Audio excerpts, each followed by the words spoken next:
યજ્ઞ તિમિરાંધસ્ય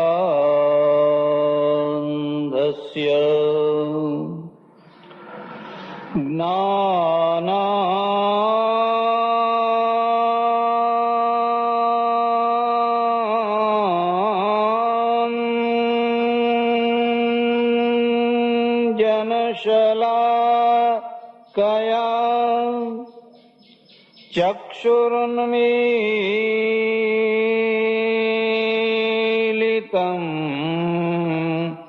યેન તસ્મૈ શ્રી ગુરવે નમઃ. મૂકં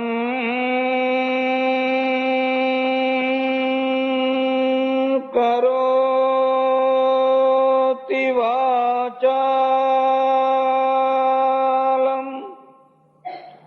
પંગું લંઘયતે ગિરિં યત્કૃપાતમહં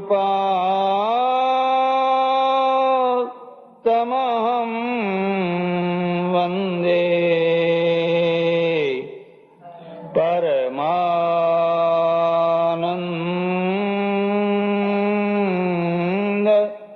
માધવમ. કૃષ્ણ કનૈયા રામચંદ્ર ભગવાન ઉમાપતિ મહાદેવ પવન સુત હનુમાન સનાતન ધર્મ કી સદ્ગુરુદેવ કી વૈદ્યનાથ મહાદેવ. નમઃ પાર્વતી પતે હર હર મહાદેવ હર. અધિક મહિનાનું નિમિત્ત કરીને સંત શિરોમણી ગોસ્વામી તુલસીદાસજી મહારાજ વિરચિત રામચરિત માનસને કેન્દ્રમાં રાખીને પ્રત્યેક વ્યક્તિની જે જીવન રામાયણ છે એ સંસાર રામાયણની ચર્ચાનો પ્રસંગ ચાલી રહ્યો છે. બાલ્યાવસ્થા, યુવાવસ્થા અને વૃદ્ધાવસ્થા, આ ત્રણેય અવસ્થાઓની ધન્યતા છે અને આ ત્રણેય અવસ્થાઓની અધન્યતા છે. તમે કોઈ પણ અવસ્થામાં જીવતા હો તો એ અવસ્થાની એક ધન્યતા હોય છે અને એ અવસ્થાની એક અધન્યતા પણ હોય છે. માનો કે તમે અમલદાર છો, નેતા છો, સરપંચ છો, મુખી છો, તો તમારા પદની ધન્યતા પણ છે અને તમારા પદની અધન્યતા પણ છે. બાલ્યાવસ્થા છે એની ત્રણ ધન્યતાઓ છે. યાદ રાખવી હોય તો રાખી લેજો.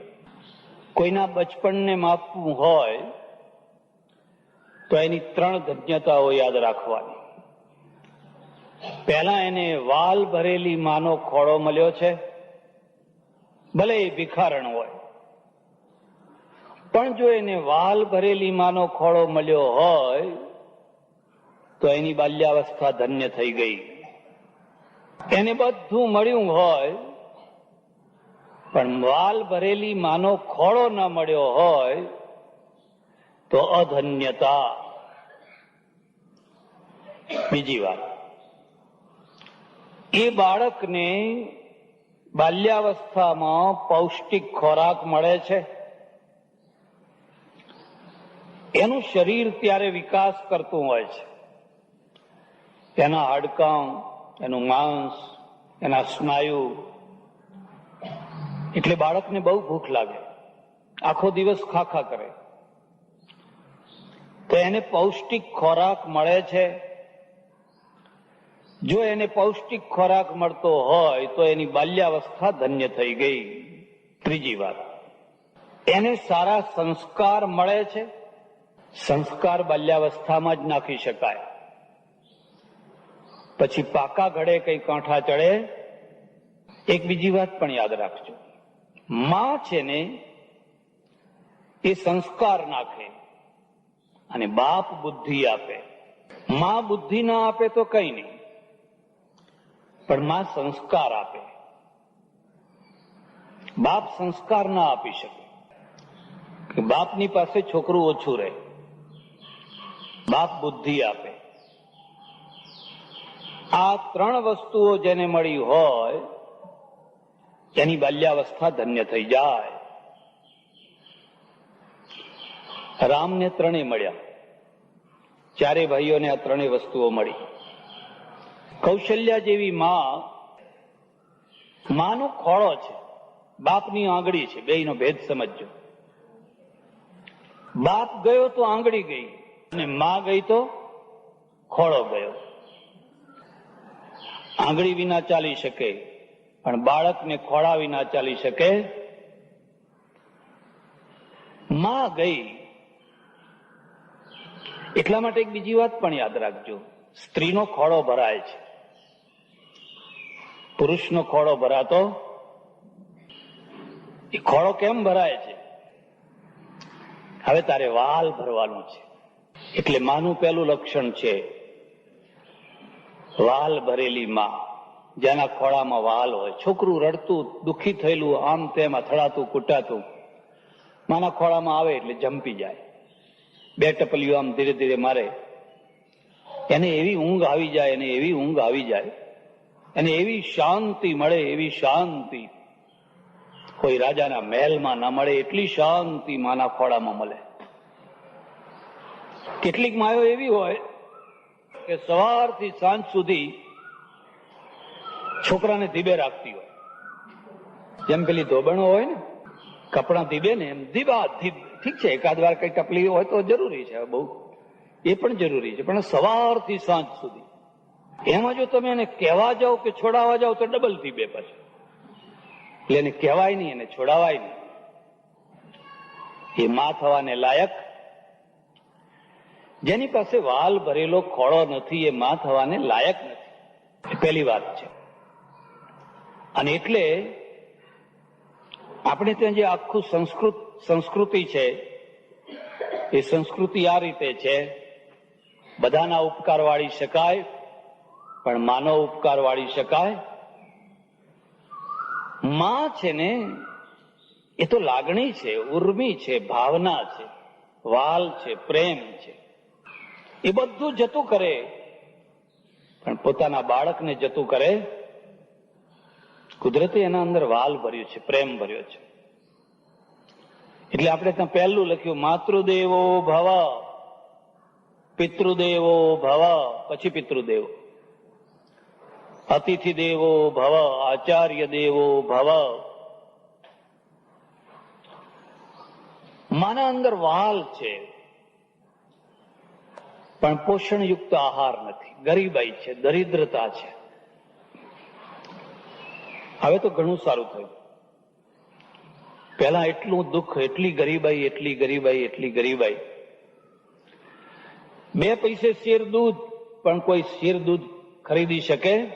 કોઈની પાસે 2 પૈસા નહીં. 1 રૂપિયાનું 2.5 શેર ઘી, પણ રૂપિયો ક્યાં? છોકરું શું ખાય? એટલે ઘણી વાર મારે પરદેશ જવાનું થાય ને ત્યારે હું જોઉં કે ત્યાં છોકરા લાલ ગલોલા જેવા હોય. એક આપણે એક કનૈયો એટલે બસ થઈ ગયું. એક કનૈયામાં બધું, કનૈયાનું ગાયું એટલે બધું આવી ગયું. એ માખણ ચોરે ને મય ઢોળે ને ફલાણું કરે ને ફલાણું કરે ને રાજી રાજી થઈ ગયા. ત્યાં બધા જ કનૈયા. તમે સ્કૂલ આગળ ઉભા રહીને જુઓ તો એક છોકરું કનૈયા જેવું. અહીંયા બધા રેંજી પેંજી દુબળા પાતળા હાડકે હાડકું દેખાતું હોય, ગાલ પીચકાઈ ગયા હોય, આંખો ઊંડી ઉતરી ગઈ હોય. આવું કેમ થયું? કારણ કે દેશ ગરીબ થયો, દેશને જીવતા ના આવડ્યું. જે ધર્મગુરુઓ હતા, જે રાજગુરુઓ હતા, જે સમાજ ગુરુઓ હતા, એ કોઈને જીવતા ના આવડ્યું. પ્રજાને ગેરમાર્ગે દોરી, એવી ગેરમાર્ગે દોરી પ્રજા દુખી થઈ ગઈ. એટલે છોકરા હાવ રેંજી પેંજી થવા લાગ્યા. હું ઘણી વાર લોકોને કહું, ભાઈ દૂધની ડેરીમાં દૂધ ભરજો, પણ પછી પવાલી નિતારીને નહીં ભરી દેવાનું. બિલકુલ પવાલી નિતારીને ભરી દેવાનું. પણ તમે આટલું બધું દૂધ ભરો છો તો પછી તમારો છોકરો શું પીશે? તો કે દવા પીશે. પેલા બધા દૂધ પીશે ને અમારા છોકરા દવા પીશે. પેલા લોકોને ખાતા આવડે છે. અને એમની વાત જવા દો, આપણા માણસો ત્યાં રહેવા જાય ને 2 વર્ષ રહીને આવે કેવા દેખાય છે? આપણી બહેનો, આપણા ભાઈઓ બધા કરતા જ દેખાઈ આવે કે આ ફોરેન થી આવ્યો છે. એના ચહેરા ઉપરથી શું ત્યાં છે અને અહીંયા શું ખૂટે છે આપણને ખાતા નથી આવડતું. પહેલા તો શું ખાવું ને શું ના ખાવું એને જ ખબર નથી. ગરીબ માણસો સારી વસ્તુ ખાઈ શકે, ઓછા પૈસા વાળી વસ્તુ ઘણી હોય છે. ડુંગળી લસણ ખવાય તો સારામાં સારી વસ્તુ છે. પણ ધર્મ વાળા આડે આવ્યા, ના ખવાય, ના ખવાય, ના ખવાય. કેમ ના ખવાય? બસ કે ના ખવાય. મારો એટલે અમે અહીંયા આશ્રમમાં જાણી કરીને લોકો જુએ એવી રીતે લસણ ડુંગળી ખાયા છે કે લોકો ખાતા થાય. આ ગરીબ માણસો બીજું ખાશે શું? એકદમ નિર્દોષ વસ્તુ, એના ઉપર પ્રતિબંધ મૂકી દીધો. એક ડોશીએ મને કહ્યું, બાપુ એમ કે તમને ખબર નથી ત્યારે. મેં કહ્યું શું? કે ભગવાનના થાળમાં આ ડુંગળી મૂકેલી પણ મુઈ રડી ગઈ એમ કે. એટલે ભગવાને પછી શ્રાપ આપી દીધો, જા હવે તું. મેં કહું માજી એટલું તો નક્કી ને કે રડી ગઈ એના પહેલા મુકાતી હતી થાળમાં, એ વાત તો નક્કી થઈ ને. અને ડુંગળી રડી ગઈ, જો લાડવો રડી ગયો હોત તો ભગવાન કે પાછો આવ, પાછો આવ. ક્યાં જાય છે, ક્યાં જાય છે? પાછો આવ, ક્યાં જાય છે? કેવું કેવું ગોઠવી દીધું. પ્રજા દુબળી થઈ ગઈ, અને દુબળી થઈ એટલે માર ખાતી થઈ ગઈ. બચપણથી જ આવી થઈ ગઈ. હાલ મસ્ત છોકરું આયા. કનૈયાના ગીત નહીં ગાવાના, ઘરના કનૈયાને એવો બનાવવાનો. હાલ મસ્ત છોકરું હોય, તમારું આમ ફોટો પાડવાનું મન થાય. કરી શકાય એવું નથી, કરી શકાતું એવું નહીં. પછી માં સંસ્કાર આપે, શું કરાય અને શું ના કરાય, કેમ બેસાય, કેમ ઉઠાય, બધા સંસ્કાર આપે. તમે પરદેશમાં જાઓ, રોડ ઉપર ફૂલ ઉગ્યા હોય, તમારા ઘરના આગળ ફૂલ ઉગ્યા હોય, કેટલાય છોકરા જતા આવતા હોય, એક ફૂલ ના તોડે, કોઈનું એક ફૂલ ના તોડે. એમને ફૂલ જોઈતા હોય ને કબ્રસ્તાનમાં મા બાપને ચડાવવા લઈ જવાના હોય તો બજારમાંથી $2 ખરીદે અને ખરીદીને એ ફૂલ ચડાવે એના મા બાપની કબર ઉપર. પણ આમ હાથ પહોંચાય એવા ફૂલ હોય તો કોઈ છોકરું પણ અડે. આપણા છોકરા શું કરે? પથરા જ મારે. આંબો ના, કેરી ના મોટી થવા દે, જાંબુ ના મોટું થવા દે, ફૂલ રહેવા ના દે. એક ગામમાં એક ડોશી એવી ને, આવડી મોટી થેલી લઈને આખા ગામના ફૂલ તોડી નાખે ઠાકોરજી માટે, વગર પૂછે નહીં પાછી તોડું કે ના તોડું, બધું ભરે ઉભું. હવે આ સંસ્કાર કહેવાય કે પેલા સંસ્કાર કહેવાય? આ સંસ્કાર છે. મેં પ્રદેશમાં ઘણી જગ્યાએ જોયું કે સ્ટ્રીટ લાઇટ જે હોય, મોહલ્લાની લાઇટ આટલી નીચે હોય, ઊંચી ના હોય. ઊંચી રાખો તો લોકોના ઘરમાં અજવાળું જાય, તો કોઈને અજવાળું ના ગમતું હોય, ના જરૂર હોય, એટલે નીચે રોડ ઉપર જ લાઇટ પડે એટલે નીચી લાઇટ રાખે. પણ એટલો નીચે ગોળો હોય પણ કોઈ છોકરું ગોળો કાઢી ના નાખે, તોડી ના નાખે. હવે આપણે રાખી જુઓ, ઊંચે નથી રહેવા દેતા. અને એ ગોળો કાઢીને જયારે છોકરું ઘેર લઈ જાય કે ચકલી કાઢીને ઘેર લઈ જાય તેની માને ખૂબ આનંદ આવે, વાહ મારું પરાક્રમી છોકરું, એમ કે બીજું લઈ આવજે, બીજો લઈ આવજે. માં સંસ્કાર નાખે છે, આ થાય અને આ ના થાય. વડોદરામાં એકવાર જવાનું થયું. એક બહુ મોટા પૈસાદાર માણસ, એમણે આગ્રહ કર્યો કે આ બધા લોકોને તો અહીં જમવાનું છે, પણ તમે મારા બંગલે જમવા આવો. મેં કહ્યું ભલે, ત્યારે તમારે ત્યાં આવીએ. 5-6 ભાઈઓ એક સાથે બંગલા બાંધીને રહે, બધાના બંગલા, બધા સુખી માણસો. એટલે અમે તેના બંગલે ગયા અને બંગલાની સીડીઓ આમ ચડવું છું પગથિયા, ત્યાં 2 છોકરા ઉભેલા. એમાંના એક છોકરા ચીસ પાડી, મમ્મી મમ્મી બાહો આવ્યો, બાહો આવ્યો, બારણું બંધ કરી દે, બાહો આવ્યો. હવે પેલો લઈ જનારો છે ને એ બિચારો ગભરાયો કે હવે આ મહારાજને તો મારે આ ખબર નહીં કે આ છોકરું આવું કરશે. એટલે ચૂપ ચૂપ કે ચૂપ ચૂપ. એટલે પેલું બીજું છોકરું છે ને એ કહે છે બાવો નથી, આ તો મહારાજ છે. હું વિચારવા પડી ગયો કે આ 2 છોકરા છે, એક બાવો આવ્યો કે છે ને એક કે છે મહારાજ આવ્યો. અને બધા ભાઈઓના છોકરા. ફરક ક્યાં પડ્યો? એકની માં બાવો લઈને આવી હતી અને એકની માં મહારાજ લઈને આવી. એટલે એકની માએ બાવો શીખવાડ્યો ને બીજાની માએ મહારાજ શીખવાડ્યા. એટલે પેલું કહે છે ના, એવું ના કહેવાય, આ તો મહારાજ છે, પગે લગાય. તો એટલો આનંદ આવ્યો. હવે છોકરાને આશીર્વાદ આપવાનું મન થાય કે ના થાય? આ સંસ્કાર છે, પેલા કુસંસ્કાર છે. એટલે માં છે એ સંસ્કાર આપે છે અને સંસ્કારથી માણસ દીપી ઉઠે છે, રૂપથી નથી દીપતો. રૂપ તો બીજા ઘણા નહીં હોય, હલકા માણસો નહીં હોય, પણ સંસ્કારથી માણસ દીપતો હોય છે. અને ત્રીજી વસ્તુ છે કે આ જે બાળક છે એને પૌષ્ટિક આહાર મળે, એને માનું વાલ મળે અને એને સંસ્કાર મળે. બસ બાલ્યાવસ્થા ધન્ય થઈ ગઈ. ન સંસ્કાર આપનારી માં મળી, ન પૌષ્ટિક આહાર મળ્યો, ના વાલ માનું મળ્યું, તો બાલ્યાવસ્થા તો અધન્ય થઈ ગઈ. તુલસીદાસને એવું થયું. તુલસીદાસને આ 3માંથી એકે મળ્યું? 3માંથી એકે ના મળ્યું. યુવાવસ્થા છે, એ યુવાવસ્થાની ધન્યતા શું છે? પછી બાલ્યાવસ્થામાંથી યુવાવસ્થામાં આવે એટલે યુવાવસ્થાની પણ 3 ધન્યતાઓ યાદ રાખજો. યુવાવસ્થાની પહેલી ધન્યતા છે વડીલોની આજ્ઞામાં રહેવું. એ તો ઉછાછડો થઈ જાય, માણસ યાદવા સ્થળી કરી દે. જેમ જેમ તમારી જુવાની ખીલે એમ એમ તમે વધારે ને વધારે વડીલોની આજ્ઞામાં રહો તો તમારી જુવાની છે ને એ ધન્ય થઈ જાય. અને જો વડીલોની મર્યાદા તોડીને છોડીને સ્વચ્છંદી થાવ તો તમારી જુવાની બરબાદ થઈ જાય. બાલ્યાવસ્થા બરબાદ ના થાય, દુઃખી થાય, પણ જુવાની તો બરબાદ થઈ જાય.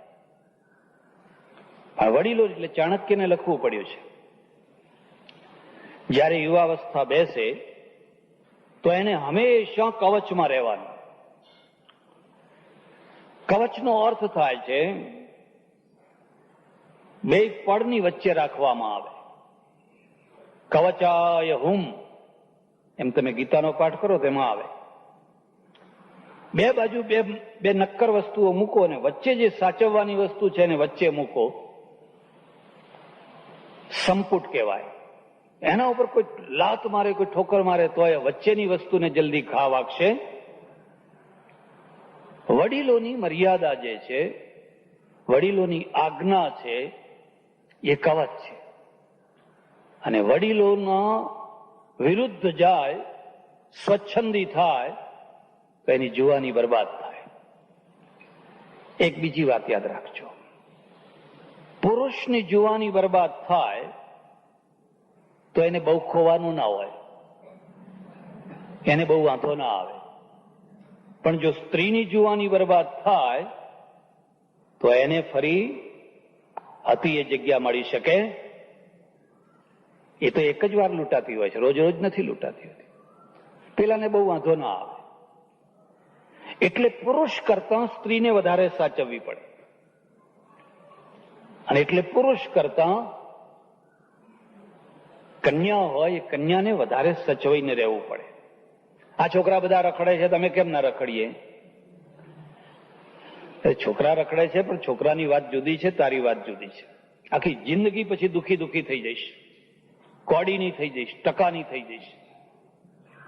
પેલું પોસ્ટકાર્ડ હોય ને, પોસ્ટકાર્ડ, એ 15 પૈસાનું પોસ્ટકાર્ડ તમે કલકત્તા લખો, મુંબઈ લખો, બધે જાય, પણ એક વાર જો એના ઉપર છાપ લાગી જાય પછી એ ક્યાંય જાય, પછી એ ક્યાંય ના જાય.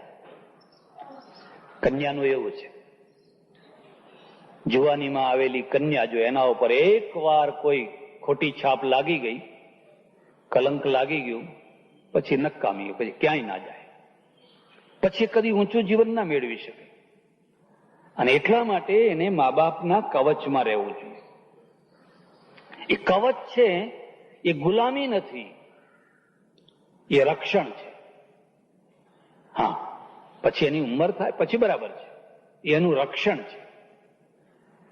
એટલે જે યુવાન, અહીંયા રામને તમે જોશો, એ દશરથના કવચમાં છે, વિશ્વામિત્રના કવચમાં છે, વશિષ્ઠના કવચમાં છે. આપણી સંસ્કૃતિ એવી છે, બાપ એમ કે બાબા કે હા બાપુ પાણી લાવજે, કાલ આવ્યો, એ આજ્ઞાકારી પુત્ર થયો. બાપ કે છે બાબા પાણી લાવજે તો ઉભા થઈને પી લો ને, કોણ ના પાડે છે? હવે એ બધા જમાના ગયા, હવે અમે નવા જમા. આ કલ્ચર નથી. એટલે પહેલી વાત છે, પોતાની જુવાની કોઈ કવચમાં રાખવાની. જો સ્વતંત્ર થયા તો સ્વચ્છંદ થશો, અને સ્વચ્છંદ થશો તો બરબાદ થશો. આ પહેલી ધન્યતા છે. બીજી ધન્યતા છે યુવાવસ્થામાં જ્ઞાનની પ્રાપ્તિ. આ ભણવાનો સમય છે, શીખવાનો સમય છે, વિદ્યા પ્રાપ્તિનો સમય છે. જેટલું ભણાય એટલું ભણી લો, પછી ગરડા થશો ને કંઈ યાદ જ નહીં રહે. પૂછી જુઓ, ડોશીઓને પૂછી જુઓ, કાંઈ યાદ રહેતું કશું યાદ ના. હવે ક્યાં સુધી યાદ રહે? પેલું જૂનું છે એ જ ભૂસાતું નથી ને પાછું. અત્યારે જેટલું ભણાય એટલું ભણી લો. અને ત્રીજી ધન્યતા છે યુવાવસ્થાનું સાહસ. આ ઉંમરમાં સાહસ કરવાનું. કઈ બહાર નીકળો, કઈ આમ જાઓ, કઈ તેમ જાઓ, કઈ ધંધો કરો, કઈ રોજી કરો. તો આ ઉંમરમાં સાહસ ન કર્યું તો પછી ગડપણમાં સાહસ કરી શકાશે? જરા રામની સાથે મેળવી જુઓ. રામ મર્યાદા પુરુષોત્તમ છે, કારણ કે પોતે મર્યાદામાં રહે છે. એને કદી દશરથ આજ્ઞાનું ઉલ્લંઘન નથી કર્યું, કૌશલ્યાની આજ્ઞાનું ઉલ્લંઘન નથી કર્યું. મા બાપને બહુ દુઃખ થતું હોય છે જ્યારે છોકરા એમની ઈચ્છા વિરુદ્ધ આજ્ઞાનું ઉલ્લંઘન કરીને ખોટા માર્ગે ચાલે. ત્યારે લંડનમાં એક ઘરમાં જમવાનું થવાયું. બિચારાનું ટેબલ એવું જમવાનું કે સામે જ ટીવી. હવે ટીવીમાં પાછો કઈ બીજો એવો કાર્યક્રમ આવે એટલે જુવાન, 2-3 જુવાન છોકરીઓ એ બધો જુએ. માને ના ગમ્યું એટલે માએ જઈને બંધ કરી આવી કે તમે હું જમી લઉં ત્યાં સુધી તો બંધ રાખે. આમ આવીને પ્રેસવા માંડ્યું એટલે પેલા ફરી ચાલુ કરી દીધું. ખાલી બટન જ દબાવવાનું છે ને, ફરી ચાલુ કરી દીધું. અમારે તો રોજ નાટક જોવાના. તમે ઘરે ઘર જાઓ ને એટલે નાટક જ થતા હોય. એટલે નાટક બધા પાછા અહીં કહી દઉં, હા એ યાદ રાખજો. એક ગામમાં કથા કરું, આખું ચોમાસું રહેવાનું, 15 દિવસ થયા હશે, અને પટેલ, ગરડા પટેલ છે ને એ મારી પાછળ આવ્યા. પ્રવચન કરીને હું ઉપર ગયો, મેળા ઉપર, પાછળ આવ્યા. આવો બેસો. મને કે શું બેસો? કેમ? આ 15 દિવસથી તમે મારા પાછળ પડ્યા છો, એમ તમને બીજો કોઈ હાથમાં નથી આવતો? મેં કહું કેમ, શું થયું? રોજ મારી કથા, રોજ મારી કથા. આટલા બધા માણસો બેઠા છે, ફરતે ફરતે બીજાની કથા કરો, તમે રોજ મારી કથા કરો છો. મેં કહ્યું ભાઈ હું તો તમને ઓળખતોય નથી. અરે નથી ઓળખતા ક્યાંથી, મારા ઘરની ઠેઠ ખૂણાની વાત લાઈન કહી દો છો ને.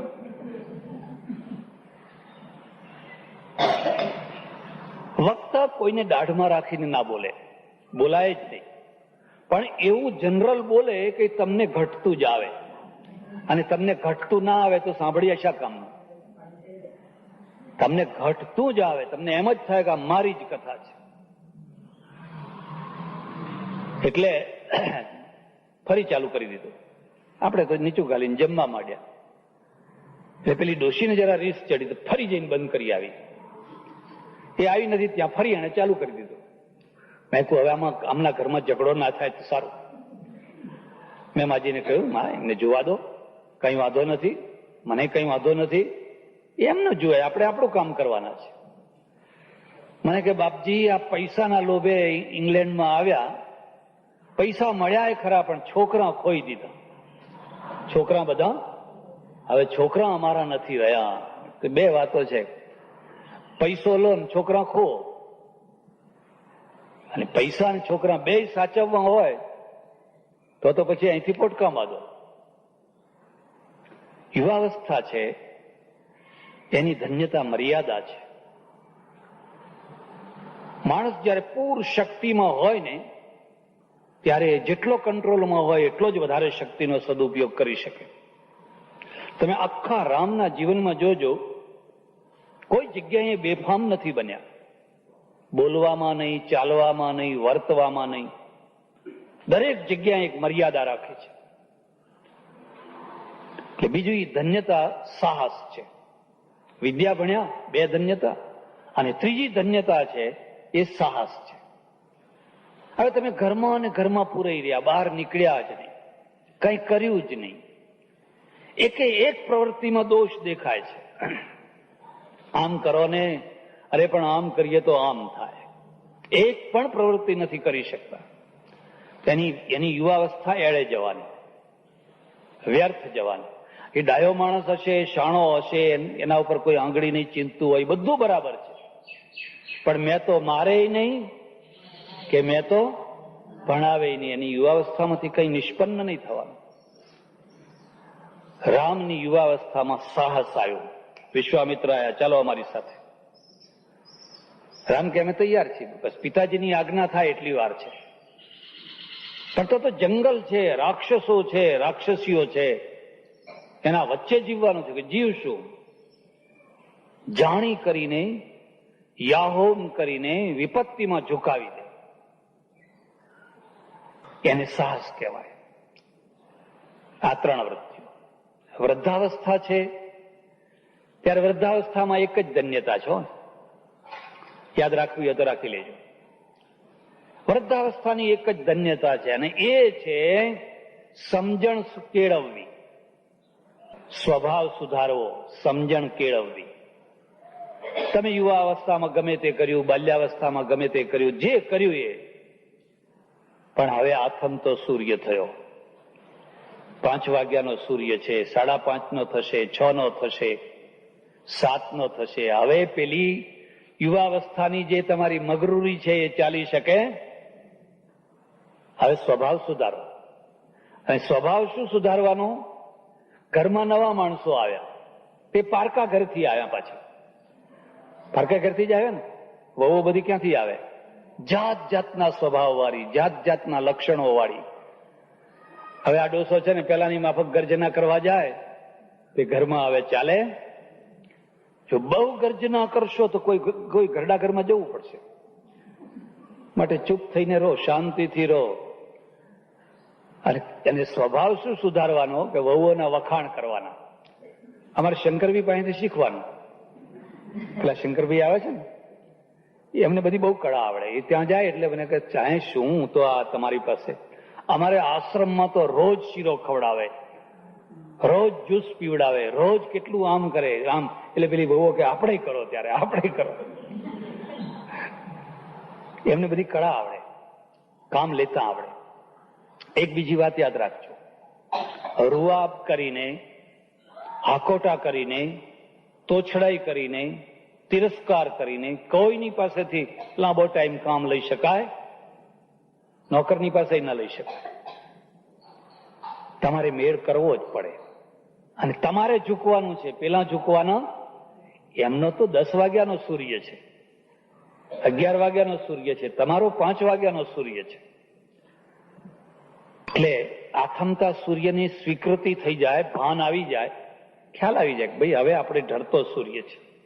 સારું, તમને ઠીક લાગે એ કરજો, હા, મને કઈ પૂછવું નહીં. તમને જેમ ઠીક લાગે એમ કરજો. ઢીલું મૂકો તો તમારી વૃદ્ધાવસ્થા ધન્ય થઈ જાય.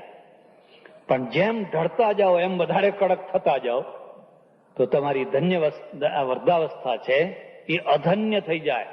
તમે ઘરમાં ને ઘરમાં દુઃખી થઈ જાઓ.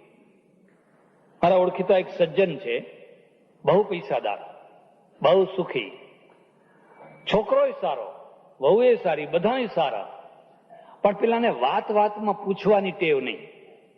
ડોસા શું ઈચ્છા રાખે કે કયું શાક લાખવું એ મને પૂછવાનું, નાની નાની બાબતે મને પૂછવાની. હવે પેલો કઈ પૂછે નહીં, એમ જાણે કે આમાં બાપાને શું પૂછવું હતું. એટલે આ માણસ એટલો દુઃખી થાય, એટલો દુઃખી થાય, એટલો દુઃખી થાય, એમના મિત્રને કે હવે આપણે મરહૂમ થઈ ગયા. મરહૂમ, મરહૂમ નો અર્થ સમજ્યા ને, કે જીવતા જીવતા મરહૂમ થાવ તો સુખી થાવ, મરહૂમ થવાતું નથી. મેં કહું આ બંગલા ઉપર લખો મરહૂમ. શું થાય? અરે સ્વભાવ સુધારો. વૃદ્ધાવસ્થામાં જો તમારી ટેવો નહીં સુધારો, આદતો નહીં સુધારો, તો વૃદ્ધાવસ્થામાં અપમાન થશે, તિરસ્કાર થશે, ઘરના છોકરા તમારી ઠેકડી ઉડાડશે. સ્વીકારી લો કે આપણે હવે આથમતા સૂર્ય છીએ. આ 3 વસ્તુઓ જેના જીવનમાં આવે એની બાલ્યાવસ્થા ધન્ય થાય, યુવાવસ્થા ધન્ય થાય અને વૃદ્ધાવસ્થા પણ ધન્ય થાય. રામની યુવાવસ્થા ધન્ય છે, બાલ્યાવસ્થા એ ધન્ય છે. હવે સાહસમાં નીકળ્યા. 2 જ બાળકો, રામ અને લક્ષ્મણ, અને વિશ્વામિત્ર લઈને ચાલ્યા. ત્યારે એક બીજી વાત પણ સમજવા જેવી છે. એ સમયમાં આ જયારે રામાયણની વાત આપણે કરીએ છીએ ત્યારે 2 જુદી જુદી સંસ્કૃતિઓ ભેગી થતી હતી અને એની લડાઈ ચાલતી હતી. આપણે જેને રાક્ષસ રાક્ષસ રાક્ષસ કહીએ છીએ ને, એ ખરેખર રાક્ષસો નતા. પણ ઉત્તરથી જે આર્યો આવ્યા એ પોતાના ધાર્મિક સંસ્કારો લઈને આવ્યા, અને દક્ષિણના જે દ્રાવિડો હતા એ દ્રાવિડોની પાસે પોતાનું કલ્ચર હતું, અને 2 એકબીજા સાથે મેચ નતા થતા, એકબીજાના સાથે મેળ નતો જામતો, અને નતો જામતો એટલે સંઘર્ષ થતો હતો. અને એ સંઘર્ષની અંદર અહીંથી જનારા જે ઋષિઓ આર્યો, એની હત્યાઓ થતી હતી. આ તો દરેક જગ્યાએ થતું હોય છે. નવું કલ્ચર આવે એટલે જૂના કલ્ચર સાથે સંઘર્ષ થાય. એટલે આ બધા દક્ષિણના રાક્ષસો નતા, એ બધા દ્રવિડો હતા, અનાર્યો હતા. એમનું પોતાનું કલ્ચર હતું, સંસ્કાર હતા, એ પોતાની રીતે જીવતા હતા. આ ઉત્તરથી જે લોકો ગયા એમાં કેટલાક કર્મકાંડી હતા, હોમ હવન કરનારા, યજ્ઞ આગાદી કરનારા, અને એ હોમ હવનમાં પુષ્કળ ઘી ને એ બધું હોમ્યા કરે. આ દ્રવિડોને ગમે નહીં, એમ માને કે આ ખોટું થઈ રહ્યું છે, એટલે એ યજ્ઞોનો નાશ કરે, યજ્ઞોને અટકાવે, એને રોકે. પછી આ લખનારાઓએ આવી રીતે લખ્યું, પણ સાચી વાત આ છે. એટલે તાડકા આવી, રામે તાડકાનો વધ કર્યો, મારીચનો, સુબાહુનો, બધા ઘણા લોકોનો વધ કર્યો. રામે વધ જ કર્યા છે. યજ્ઞ પૂરો થયો, રામ રોજ ઋષિના પગ દબાવે છે. પ્રાતકાલ ઉઠી કે રઘુનાથા, માતુ પિતુ ગુરુ નાવહી માથા. તુલસીદાસજી લખે છે સંસ્કારમાં કે જ્યારે સવાર પડે ને રઘુનાથ ઉઠે તો પહેલા માતાને પગે લાગે, પછી પિતાને પગે લાગે, બધાને પગે લાગતા. માતુ પિતુ ગુરુ નાવહી માથા. માં શું શીખવાડે? જા તારા બાપને પગે લાગ. એટલે બાપને પગે લાગવા જાય. એટલે બાપ શું શીખવાડે? જા તારી માને પગે લાગ. એવું ના કહેવાય કે મને પગે લાગે, એમ ના કહેવાય. એકબીજાને પગે લાગતા શીખવાડે, સંસ્કાર છે. અને રામ પછી વિશ્વામિત્રના પગ દબાવે, આ સેવાકાલ છે. યુવાવસ્થાનો આ સેવા કાળ છે. અમારે ઉત્તર ગુજરાતમાં એક બહુ પૈસાદાર પટેલ, બહુ સારા કામ કરે, કરોડાધિપતિ, મારી સાથે એનો બહુ સારો સંબંધ ને ઘણી વાર અમે સાથે ફરીએ, રહીએ, બેસીએ, ઉઠીએ. મેં જોયું કે આ માણસમાં બહુ બુદ્ધિ નથી. મેં તો ઘણા આશ્ચર્ય છે. બુદ્ધિ વિનાના પૈસાદાર અને બુદ્ધિવાળા બેકાર ફરતા હોય ને પેલા બુદ્ધિ વિનાના ઊંધું નાખે તોય હવળું પડે અને પેલા હવળું કરવા જાય તોય ઊંધું પડે. મેં કહ્યું તમારામાં મને એટલી બધી કઈ બુદ્ધિ દેખાતી નથી ને આ અઢળક પૈસો, તમે જે ધંધો કરો એમાં તરત જ ઢગલો થઈ જાય છે, આનું કારણ શું મને શીખવાડો. મને કે કહું એનું કારણ? કહો કે અમારું ઘર છે ને એ નાના ગામડામાં રહેતું અને અમારા ગોળની અંદર બહુ સારું ઘર, આખો ગોળ, અને ગોળમાં અમારું સૌથી સારામાં સારું ઘર. અને જેનું સારું ઘર હોય ને એના ઘર મહેમાન વધારે આવે. હા, વાત સમજો. અને મહેમાન કદી પાછો ના જાય. બીજાના ઘર પૈસે ટકે સારા હોય પણ મહેમાન ના આવે, અને આવે તો ખાધા વિના જ જાય. એને કલ્ચર નથી, એને સંસ્કાર નથી, એને એવી ટેવ જ નથી. તમારે ત્યાં બહુ આવે મહેમાન. અને ખાસ કરીને ખેડૂતોને જે નવરાશના દિવસો હોય ત્યારે બધા ગામત્રે નીકળી જાય, પાઘડી પહેરી હોય તો બધી આમ ખૂંટીએ લટકાવે, કેડિયા કાઢે, 5-10 ખાટલા પડ્યા જ હોય એમ. બધા હોકો પીવે, ચલમ પીવે, જમે, 2-4-5 દિવસ અમારે ત્યાં રહે. પછી કે સાંજ પડે ને ત્યારે મારા બાપા મને શું કહે કે આ બધાના પગ દબાવો. અમે બધા નાના નાના છોકરા, આ બધાના પગ દબાવો. એટલે પેલા બધા ડોહાઓના અમે પગ દબાવીએ.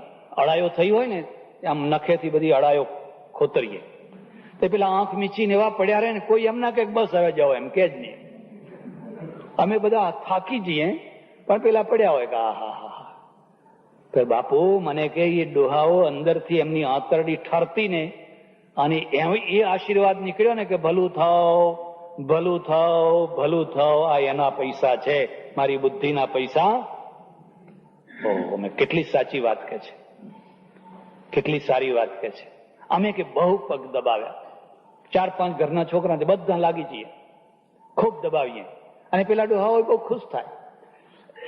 એક બીજી વાત, જેને અનાજ નથી મળતું એને કોઈ અનાજ મળે આપે તો એનું પેટ ઠરે, અને પેટ ઠરે તો આશીર્વાદ મળે. જેને વાલ નથી મળતું એને કોઈ વાલ આપે તો એનું હૃદય ઠરે, અને એનું હૃદય ઠરે તો એમાંથી આશીર્વાદ નીકળે. આ તો અંદરનું ઠરવાથી નીકળેલા આશીર્વાદ છે, એના આ પૈસા છે. રામ ને લક્ષ્મણ 2 રોજ વિશ્વામિત્રના પગ દબાવે છે, અને વિશ્વામિત્ર પડ્યા પડ્યા બધી વાતો સંભળાવે છે, જ્ઞાનની વાતો, નીતિની વાતો, ધર્મની વાતો. હવે બન્યું એવું, એવામાં એક દિવસ સમાચાર આવ્યા કે અહીંથી નજીકમાં એક જનકપુર છે, અને જનકપુરની અંદર એક જનક નામનો રાજા છે, અને જનક નામનો રાજા છે પોતાની એકની એક દીકરી સીતા, અને સીતાનો સ્વયંવર કરે છે. ચારે તરફથી બધા રાજા મહારાજાઓ દૂર દૂરથી બધા જઈ રહ્યા છે. એ વિશ્વામિત્રે કહ્યું, રામ, જો તમારી ઈચ્છા હોય તો આપણે પણ જનકપુર જઈએ. કે અમારી કોઈ ઈચ્છા નહીં, તમે કહો એમ. આ બીજી વાતને સમજો. શિષ્ય કોને કહેવાય? જે ગુરુના પગલે પગલે ચાલે એનું નામ કહેવાય શિષ્ય. પુત્ર કોનું નામ કહેવાય? જે પિતાના પગલે પગલે ચાલે એનું નામ કહેવાય પુત્ર. પત્ની કોનું નામ કહેવાય? જે પતિના પગલે પગલે ચાલે એનું નામ કહેવાય પત્ની. પતિ, ગુરુ અને પિતા જો સારા હોય અને એના પગલે પગલે આ ત્રણેય ચાલે તો કદી દુખી ના થાય, કદી એનો વિનાશ ના થાય. હા, સારા ન હોય તો પગલે પગલે ચાલવાની વાત નથી કરતો, પણ પિતા સારા હોય, ગુરુ સારા હોય, પતિ સારો હોય, અને પછી જો એના પગલે પગલે ના ચાલે અને ઊંધા પગલે ચાલે તો એ દુખી થયા વિના રહે. અમારી ઈચ્છાનો કોઈ પ્રશ્ન નહીં, તમે જેમ કહો એમ અમારે કરવાનું છે. એટલે વિશ્વામિત્ર આ બંને ભાઈઓને લઈને નીકળ્યા. ચાલો આપણે હવે જનકપુર જઈએ, અહીંનું કામ પૂરું થયું. ચાલતા ચાલતા ચાલતા ચાલતા જુએ છે, આશ્રમ એક દીખ મગ માહી, ખગમગ જીવ જંતુ તહ નાહી. એક આશ્રમ દેખાયો. આશ્રમ તો જોયો, પણ ઉજ્જડ આશ્રમ, વિરાન થઈ ગયેલો. આશ્રમ એક દીખ મગ માહી, ખગમગ જીવ જંતુ તહ નાહી. પહેલા આશ્રમ કિલ્લોલ કરતો હતો. ઓહો, કેટલા પક્ષીઓ, કેટલા માણસો, કેટલા લોકો. આજે બધું વિરાન પડ્યું છે, ઉજ્જડ પડ્યું છે. આ બીજી વાતને યાદ રાખજો, ચડતી અને દરેકની આવે, ઘરની આવે, બંગલાની આવે ને આશ્રમની આવે.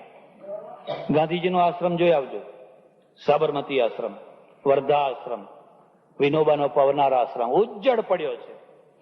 નહીં, ઉજ્જડ નહીં, ત્યાં જુગાર રમાય છે. ત્યાં તો બધા ન કરવાના, કોઈ એને રોકી શકતો. તો ગાંધીજીની એટલી બુદ્ધિ નહીં હોય, વિનોબા પાસે એટલી ડાપણ નહીં હોય કે ભાઈ આની વ્યવસ્થા કરીએ. એક મર્યાદા આવી ગઈ, આથી વધારે કઈ થઈ શકતું. અત્યારે બધું ઉજ્જડ પડ્યું છે, વિરાન લાગે, ચડતી પડતી આવે. એટલે રામને શંકા થઈ. રામે કહ્યું, ગુરુજી, આ લાગે છે કોઈ ઋષિનો આશ્રમ, બધો ઉજ્જડ થઈ ગયેલો, વિરાન થઈ ગયેલો છે. કઈ જાણે આશ્રમના ચિહ્ન હોય એવું કઈ દેખાતું નથી. એટલે વિશ્વામિત્રે એક લાંબો નિશાસો નાખ્યો અને કહ્યું, હા રામ, તમારી વાત સાચી છે, પણ આ કેમ ઉજ્જડ કેમ થયો, મને બતાવો. આશ્રમ કેમ ઉજ્જડ થઈ ગયો? એક બીજી વાત યાદ રાખજો, કદી કોઈના ઘરને ઉજ્જડ કરવામાં નિમિત્ત ન બનશો. કોઈના ઘરને વસાવવામાં નિમિત્ત બનજો. કોઈ ગામ વસાવવામાં, કોઈ સંસ્થા વસાવવામાં, કોઈ આશ્રમ વસાવવામાં એની જાહો જલાલી વધે એમાં નિમિત્ત બનજો, પણ એને ઉજ્જડ કરવામાં કદી નિમિત્ત બનવું. બેટા, આની કથા બહુ કરુણ કથા છે, બહુ દુઃખદાયી કથા છે, કહેવા જેવી નથી. પણ તું આગ્રહ કરે છે તો હું એની કથા કહું છું. તો કે કહો મને, શું છે? અહીંયા ગૌતમ નામના ઋષિ રહેતા હતા અને એમને અહલ્યા નામની પત્ની હતી. ઋષિ બહુ જ્ઞાની, બહુ સમર્થ, બહુ વિદ્વાન, અને અહલ્યા પણ બહુ જ્ઞાની, ઋષિ પત્ની બહુ સમર્થ, પણ રૂપનો અંબાર. અહલ્યાની પાસે એટલું રૂપ કે જ્યાં જાય ત્યાં લોકો એને જ જોયા કરે, બીજા કોઈના તરફ નજર જ ન કરે, એને જ જોયા કરે. અતિ રૂપ છે ને એ દુશ્મન છે, મધ્યમ સારું. અતિ રૂપ પોતાનું દુશ્મન છે, બીજાનું દુશ્મન છે. આગ છે તો આગ છે, ભડભડતી આગ છે. એ પોતે બળશે ને બીજાને બાળશે. હા, એ અતિ રૂપ છે. એ ગંગા ક્યારે બને? જો એને રક્ષણ કરનારા બાવડા હોય તો. એટલું એ રૂપ છે, એટલો જ એનો સમર્થ પતિ હોય, એટલો જ એનો સમર્થ બાવડા વાળો પતિ હોય તો એ કલ્યાણકારી થઈ શકે. પછી આ રૂપ છે એ ઇન્દ્રની દાઢમાં બેસી ગયું. રામાયણમાં કેટલા પાત્રો, વિચિત્ર પાત્રો છે. આ ઇન્દ્રનું પાત્ર એવું છે કે એને જ્યાં કોઈ પણ જગ્યાએ રૂપ દેખાય ત્યાં એ તરત જ મોહિત થાય છે. આ ઇન્દ્ર નામ માત્રનો છે. ઘણા પુરુષો એવા હોય, ઘણી સ્ત્રીઓ એવી હોય, બંનેમાં આ દોષ હોય. જ્યાં કોઈ સારું દેખાયું નહીં, ગાંડા થયા નહીં, અને એના પરિણામ પછી ભોગવવા પડે, ભયંકર પરિણામ આવે. એટલે સામે એક બીજી સ્ત્રી મૂકે છે, એક બીજો પુરુષ મૂકે છે. જો સીતા કદી કોઈના ઉપર મોહિત નથી થઈ, રામ સિવાય કોઈ નહીં, અને રામ પણ કદી સીતા સિવાય બીજા કોઈના ઉપર મોહિત થયા. આ બે પાત્રો આદર્શ છે. જે લોકો વગર સમજે જ્યાં ઠીક લાગ્યું, જ્યાં જોયું, ગમે ત્યાં એના ઉપર એમની દાનત બદલાઈ જતી હોય છે. એવા લોકોની દશા કેવી થતી હોય છે. ઇન્દ્ર છે ને એ ઇન્દ્રની દાઢમાં અહલ્યા આવી. એટલે એને પ્રયત્ન કર્યો કે હવે શું કરવું. પછી એક રસ્તો કર્યો, અને રસ્તો શું કર્યો કે એને છેતરવી, કપટ કરીને છેતરવી. એકને કુકડો બનાવ્યો, અડધી રાતે કુકડે કુકડે કુક કુકડે કુક કરવા માંડ્યું. એટલે પેલા ઋષિ જાગ્યા, લાવ હવે જલ્દી જલ્દી હું ગંગા સ્નાન કરવા જવું, મોડું થઈ ગયું. એમ કરીને વલકલ લીધું અને વલકલ લઈને તો બહાર નીકળ્યા. આ બીજી બાજુ પેલો ઇન્દ્ર છે ને, ઇન્દ્ર બિલકુલ ગૌતમ ઋષિનું રૂપ ધારણ કર્યું, અને રૂપ ધારણ કરી પાછો ઘરમાં પ્રવેશ્યો. એટલે અલ્લાએ પૂછ્યું કે હમણાં તો તમે નાવા ગયા હતા ને એટલી વારમાં પાછા કેમ આવ્યા? કે ના ના, મેં તો જોયું તો હજુ ઘણી રાત છે, એમ કરીને પાછો.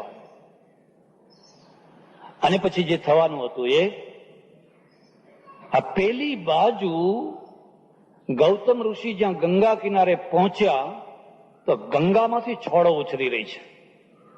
એક ધ્વનિ આવી રહી છે, એક ધ્વનિ આવી રહી છે, ઋષિ પાછો જા, પાછો જા, પાછો જા, તારું ઘર લૂંટાઈ રહ્યું છે, તારું ઘર લૂંટાઈ રહ્યું છે, તું પાછો જા. આને સ્પંદન કહેવાય. સ્પંદનનો અર્થ એવો થાય છે કે તમારી આંતરિક જે દુનિયા છે ને, આંતરિક દુનિયામાં એના પડઘા પડે. ઋષિ વિચાર કરે છે કે આવું કેમ થઈ રહ્યું છે, આવું કેમ થઈ રહ્યું છે. જાણે ગંગા બોલી રહી છે કે જા જા, જલ્દી પાછો જા, તારું ઘર લૂંટાઈ રહ્યું છે.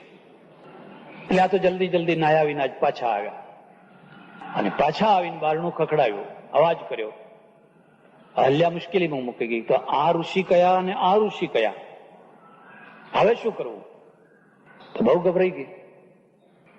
પછી બારણું ખોલ્યું અને ગૌતમે જોયું કે અહીં તો એક બીજો ગૌતમ ઉભેલો છે. અને જે ક્રોધ ચડ્યો, જે ક્રોધ ચડ્યો, જે ક્રોધ ચડ્યો. એક બીજી વાત પણ યાદ રાખજો, પાપ છે ને એમાં કદી બળ નથી હોતું, હંમેશા એ કાયર હોય છે. પેલો ઇન્દ્ર થરથર થરથર થરથર ધ્રુજી રહ્યો છે, કાંપી રહ્યો છે. ને ઋષિએ કમંડળમાં હાથ નાખીને પાણી છાંટ્યું ને કહ્યું, સહસ્ત્ર ભગો ભવા. જે એક નરકની ખાણ માટે તું આટલો બધો મોહિત થયો, એ તારા આખા શરીરે એવા ચિહ્ન થઈ જાય, 1000 ચિહ્નો થઈ જાય, આખા શરીરનું એવું થઈ ગયું. અને પછી અહલ્યાને કહ્યું, ચાંડાલીની, તું ઋષિની પત્ની થઈ અને તને આ સૂઝ્યું? પેલી અહલ્યા કે પણ મારી વાત તો સાંભળો, મારી વાત તો સાંભળો. પણ આવેશમાં આવીને પાણી છાંટ્યું, કહ્યું જા, પથ્થર થઈ જા, શિલા થઈ જા. એટલે શિલા થઈ. અને ઋષિને ઉદ્વેગ થયો, સંસાર ઉપરથી ડિપ્રેશન થઈ ગયું, ઉદ્વેગ થઈ ગયો. અરર, આનું નામ સંસાર? અહલ્યા અહલ્યા અહલ્યા કરીને હું જીવતો હતો, અને અહલ્યા તો આવી ફૂટી કોડી જેવી નીકળી. એમને ઉદ્વેગ થઈ ગયો, આશ્રમ છોડીને ચાલ્યા ગયા. રામ તે દિવસથી આ આશ્રમ ઉજ્જડ થઈ ગયો છે. બધો આશ્રમ, આખી જાહો જલાલી ખતમ. હવે શું થાય? હવે એક કામ કરવાનું છે.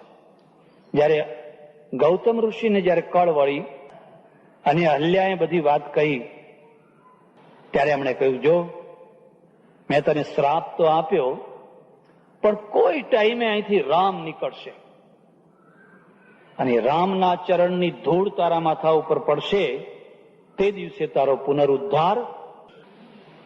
એટલે રામ, તમે ચાલો અને જે શિલા છે એ શિલાનો ઉદ્ધાર, અહલ્યાનો ઉદ્ધાર કરો.